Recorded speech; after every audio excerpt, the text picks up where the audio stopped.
One click is all it takes to lose everything. We are in a cyber war. You can either be a defendant or you could be a victim. What are the first things a company should focus on when it comes to cybersecurity? It seems like companies are trying to do everything and end up doing nothing. And one of my mottos that I always say is so many companies are trying to do good things, but they're not doing the right things that really matter.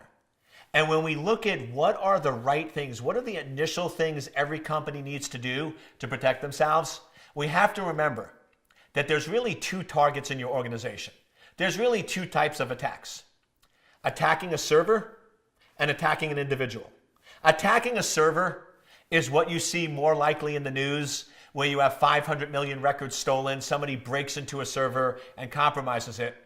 And typically when somebody targets an individual, that's when you have ransomware or somebody's breaking into an individual computer and spreads throughout the organization. So let's look at each of those in turn. First, protecting a server.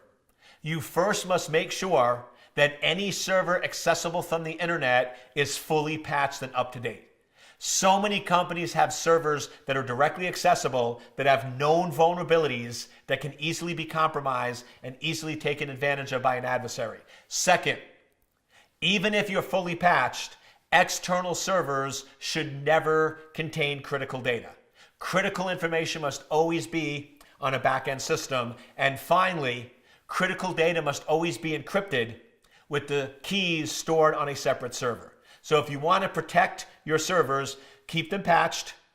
Critical data is never accessible from the internet, and encrypted data always have the keys stored on a separate server. Then when it comes to clients with ransomware and other attacks, first and foremost, if you can, filter out attachments and embedded links. If you can't filter out attachments and embedded links, run your browsers, run your email clients in virtual machines. So this way you're isolating and protecting it from the rest of the system. And finally, run an up-to-date operating system. Do you realize most modern operating systems like Windows 10 has protection against ransomware?